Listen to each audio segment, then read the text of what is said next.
大家早上好，我是克契拉佛教中心的谢小金讲法师，我是尊贵的赞都古仁波切的弟子。前几天呢，我们跟大家分享了主要是一些多杰雄登的跟多杰雄登修持有关的一些事情，那些都是比较是技术性比较强的。那我们今天来稍微介绍一下，讲一些历史吧。就比较有一些故事。其实之前我有跟大家稍微的讲过了多杰雄登他是怎么崛起成为一个护法的。那多杰雄登呢，他崛起的一个故事，其实并不是说就只是突然的，或者是只是那一世，这一切其实都已经怎么说呢，延续了好多个世纪，就是好几代。那多杰雄登的直接前世是度孤扎巴坚赞，但是其实早在度孤扎巴坚赞之前呢，这件事情都已经是算是已经叫策划好了。那当然就不是我们一般人的策划，那个是佛菩萨的为了能够利益众生呢，他们所怎么说呢？所设计出来的怎么讲？一个经过。那多杰雄登这多杰雄登的故事经过整个是怎么样的？我们现在开始来讲一下整个历史。那之前有说过，它的历史其实并不是单纯只是来自度孤扎巴坚赞那一世。多杰雄登他是文殊菩萨的化身。那早在很早之前，他已经有很多显特的转世，包括大成就者，印度的大成就者啦，毗瓦巴啦，还有一直到就延续到后来到了西藏啊、萨迦班智达啦之类的，就总共有就是有很多转世。那我们这些主要我们不会去仔细的去分享每一个转世的故事，那大家有兴趣，大家可以上网去查看。那现在主要讲的是直接跟多杰雄登的崛起有关的一些人物。那首先呢，第一个跟多杰雄登的崛起有关的人物，其实是在宗喀巴大师那个时代。那我相信大家都已经很熟悉了。如果说这几天有在听我的就是我的分享的话，大家都已经很熟悉了。就多杰雄登的崛起其实他所要护持的是宗喀巴大师所讲述的一种就是空性正见。那空性正见取自那里呢？那空性正见主要是来自龙树菩萨的中观。那既然如此，那多杰雄登的崛起跟多杰雄登崛起有关的直接人物，那必然是从宗喀巴大师的那一世开始说起的。那这件事情是这样子的，当时呢，就是说多杰雄登的几个前世吧。当他还是宗喀巴大师的8大弟子之一的时候，那这位前世呢，他叫度金扎巴坚赞。度金的意思在藏文里其实就是一个坚守戒律的人，所以这个名字度金扎巴坚赞呢，其实他也被称为持律主扎巴坚赞。所以有一天呢，话说当宗喀巴大师就是宗喀巴大师常常都在寺院里，在大殿里为这些圣人讲经说法。那有一天，当宗喀巴大师正在讲经说法的时候呢，就有一只白色的鸽子就一直在大讲经堂上就不断的盘旋啊。当时就是制造了一些，就是有一些人就受到一些影响。所以持律主呢，他是一个很爱护上师的人。他对上师他的依止性是非常强的。那所以当宗喀巴大师的一个开示结束之后呢，持律主就留了下来，就因为他发现其实那只白鸽其实并不是一个普通的白鸽，他发现那个白鸽其实是乃琼护法的化身。那说到乃琼护法其实是西藏的达赖喇嘛的官方护法。那他当时发现这一只白鸽是乃琼的化身之后呢，他就请求这个乃琼现出真身，就问他有什么样的要求。那乃琼当时呢就听了就摇身一变，就变成一个穿白衣的小男孩。他当时就跟慈利主说，他说宗喀巴大师所教的中观论是非常宝贵的，你一定要特别保护它。那话说，我现在这个是乃琼说的，我现在是一个护法，但是我保护的是一般的普通的，就是怎么说呢，没有针对性的，我只是保护整体的一个佛法。那宗喀巴大师的这一个中观，他所讲述的这个中观呢，是需要有一个特别的护法来保护的。所以就请求这个慈利主说，你将来你一定要化身成为守护这个传承教诲的一个护法。那慈利主当然他是一个对上师非常非常义子的一个人，他一口当然想都不想，他立刻就答应了。那答应了其实并不是立刻就发生。那乃琼说这件事情好，等时机成熟呢，我再告诉你怎么做。所以后来呢，这个慈利主其实他是建立西藏的甘丹寺的一个工程。那就在那一世呢，其实后来就没有发生其他的事情跟这件事情直接相关的。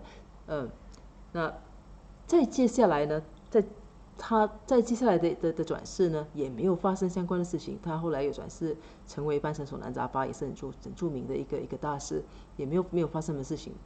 但直到这个慈利主后来在转世成为杜古扎巴坚赞的那个时候，这件事情又开始有了一个延续。那有一天呢，这个乃琼又再出现了。那乃琼这次化身成为什么？他不是化身，他这次透过神谕。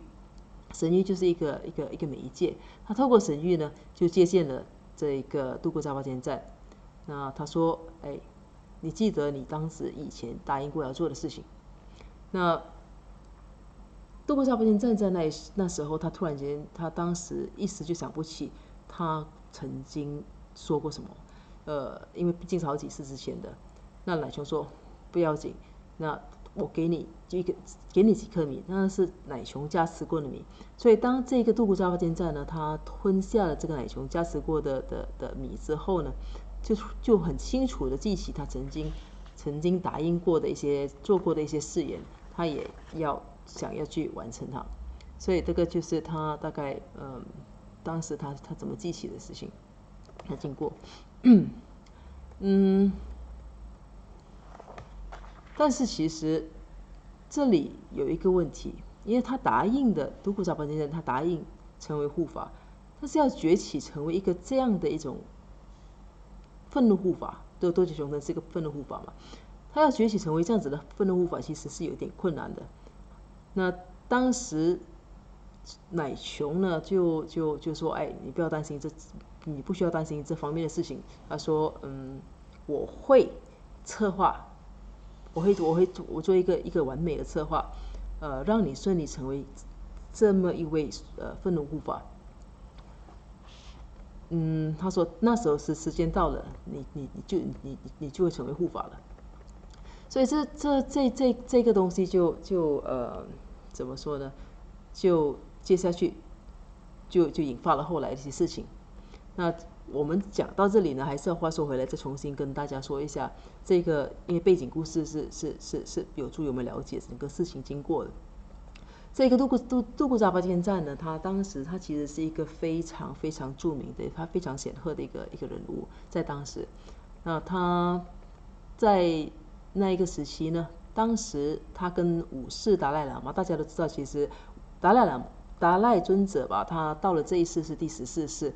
那这么多任达赖尊者呢，第5世和第14世其实都是非常非常非常怎么说呢？非常影响力非常巨大的。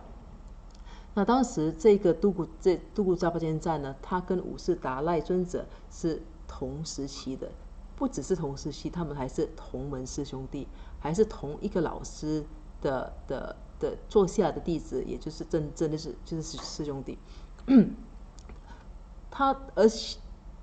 甚至杜古扎巴坚赞在年幼的时候也曾经是被认为是五世达赖的一个人选之一。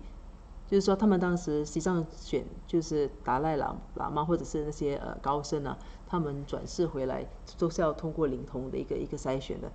这个度过扎巴坚战，其实他是领头之一。所以你可以想象他当时他自小已经显露出一些很不凡的一些特征。那当然后来选的不是他，但是他的表现也是非常杰出。他跟武士达赖尊者呢，他们2个都是第4世班禅喇嘛的弟子。那就大家是共同学习的。他一个在两位呢都住在哲蚌寺，一个住在上院藏馆。另外一个住在下馆。度过扎巴坚战在上馆，武士达赖尊者呢是在下馆的。那就这样子，他们就是一直都是很好的朋友了，很好的师兄弟了，地位相当了，学术也是不相伯仲了。甚至有些人说，就是这个度过扎巴坚战的名声呢，或者是他的学识，比武士达赖尊者还来得更怎么讲呢？更深厚。这些所以当时就在那个时候呢，整个西藏社会其实是有一点在政治上是有点乱的，有一些分歧的。那为了要让当时那个西藏的人民比较团结呢，达赖尊者就在那个时候开始，他就被立为类似国王这样子的一个地位。就西藏曾经是政教合一的，是在那个时候开始。所以那一些时候，为了要立自己的一些威严啊什么啦，其实有任何威胁其实都要被排除的。那在这样子的情况下，大家不难想象，跟他地位非常相当的就是度过扎巴坚战。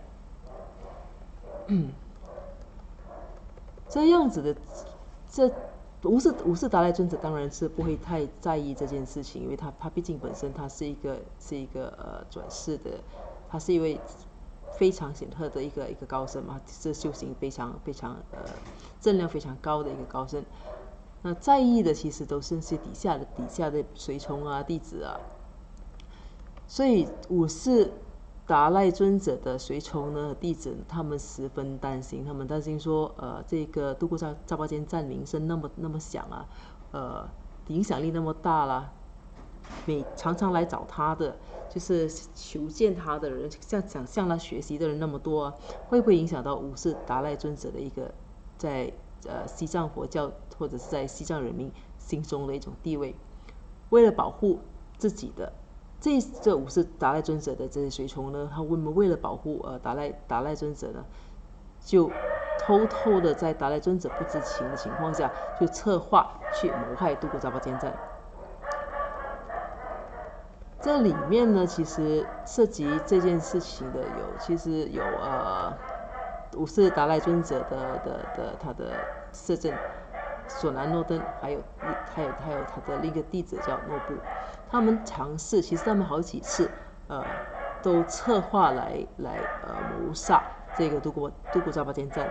但度过扎巴坚战他本身他因为他的修为非常高，也没有这种被谋杀的一种业，所以好几次呢，他们尝试刺杀啦或者下毒啊什么啦，都没有办法成功，都没有办法让度过扎巴坚战死亡。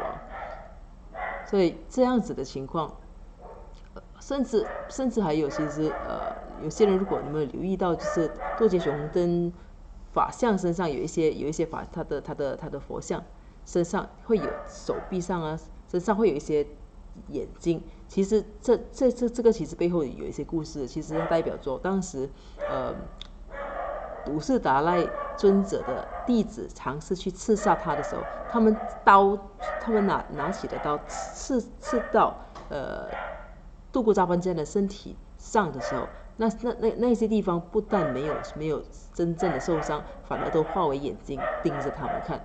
所以这是有一个这样子的典故。那度过扎巴坚战，看着达赖尊者的弟子啊，使尽办法想谋害他，却谋杀不到。所以当时他自己也心里也知道是时候是他崛起成为护法的时候了。所以他为了要履行自己的一个这样子的承诺呢，他就把他能够让他死亡的方法，就告诉了五世达赖尊者的随从们。就因为就根据这样子，五世达赖尊者的随从们呢，就拿卡达就塞进了他的喉咙，就让他窒息死了。所以都古扎巴坚赞死后呢，因为当时是一种政治的问题嘛，那都古扎巴坚赞死了之后呢，他之前他的所有的一些跟他生前有关的一些文件啊，跟他生平有关的一些记录啊，都被篡改了。他的前世的名字呢，也从他的一种就是祈愿文中是被删除的，整个的地位呢是被贬低的。不只是这样，他的就是他的财产啊，他的土地啦，当时西藏的圣人其实他们是有自己的一些资产的，他的财产啊，他的土地啦，还有他的住所啊，都被拆除，财产全部被充公。甚至其实是他们西藏当时他们还阻止再继续寻找他的转世灵通，其实到今天为止都是一样的。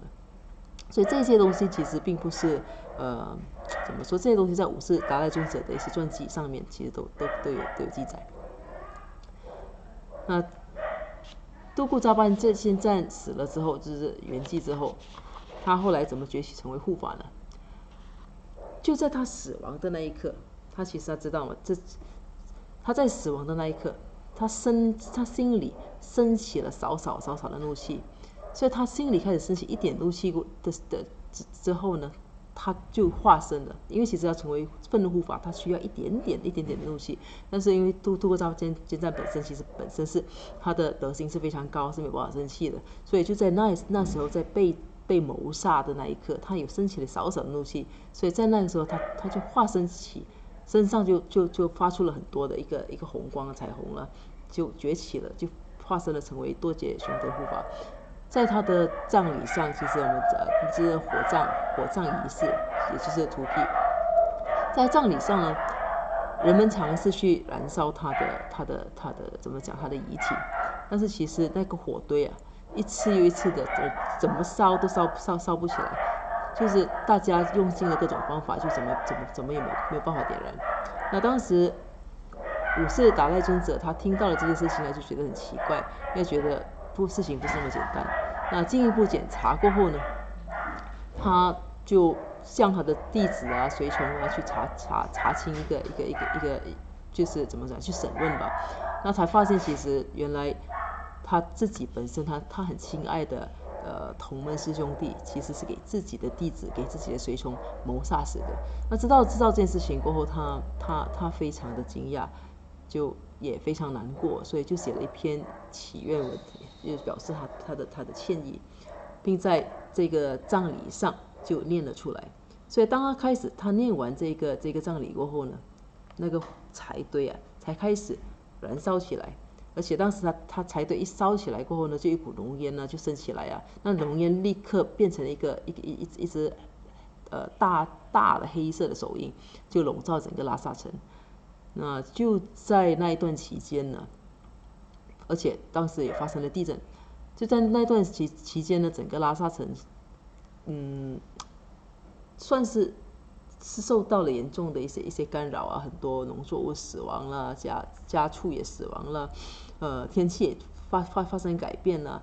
其实这些种种都显示说，其实这是西藏人当时允许了一位这么德行那么高的一个喇嘛被谋杀，这是他们的一些恶业的一种显现。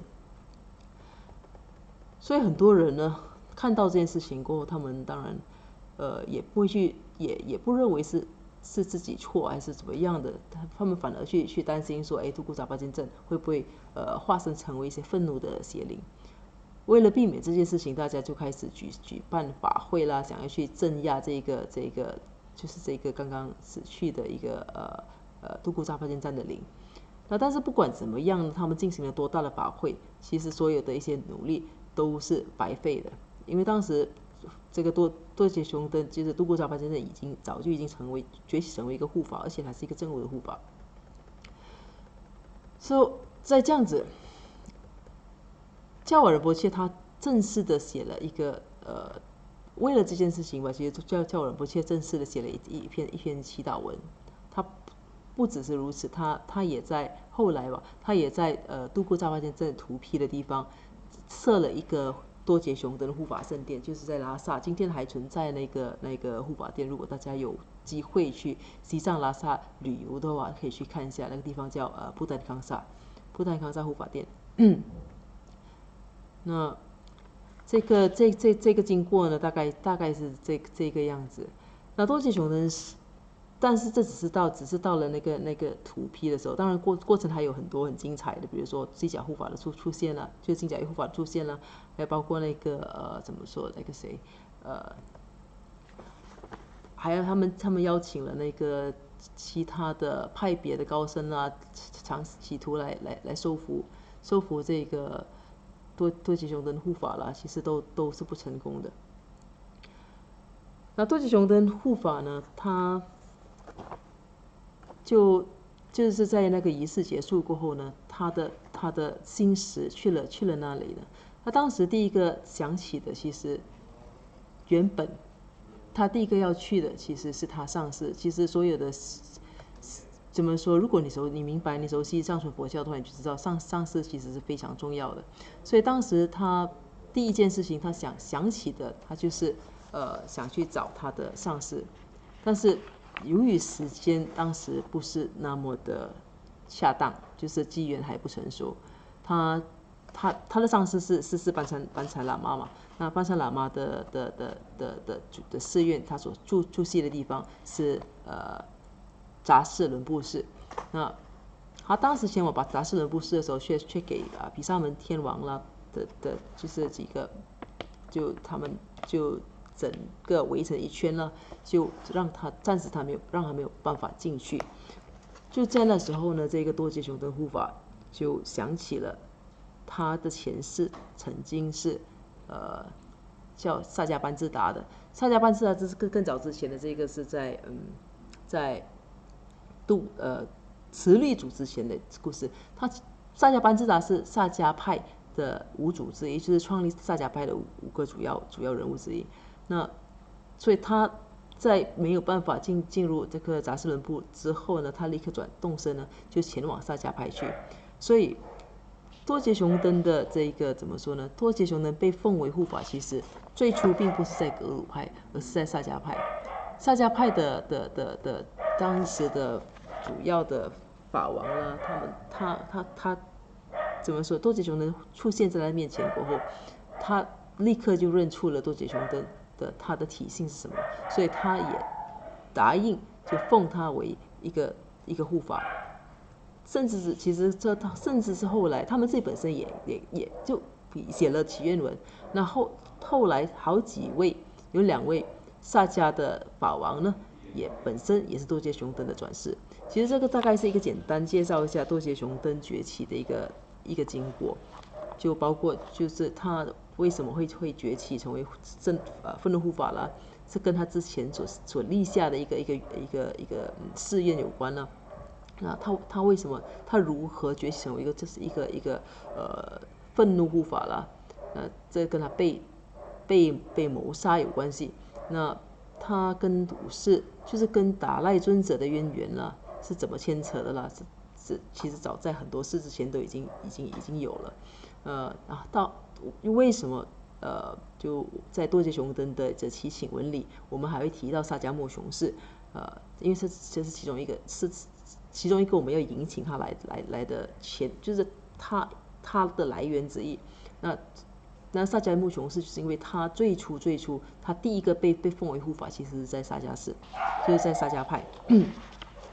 所以大概是简单介绍一些这个多杰雄登护法崛起的一个经过。接下去明天或者是后天吧，我可能会跟大家介绍一下好几位怎么讲呢？修持多杰雄登护法法门的萨迦法王啦，以及介绍几位属于多杰雄登的转世的萨迦法王。那今天呢，我们大概就这些故事嘛，大概就分享到这里。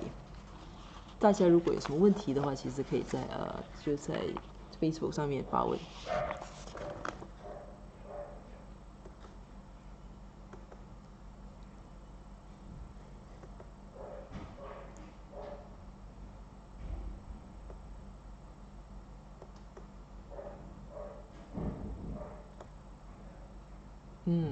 今天可能因为今天是故事嘛，可能没有就基本上我没有看到有任何问题。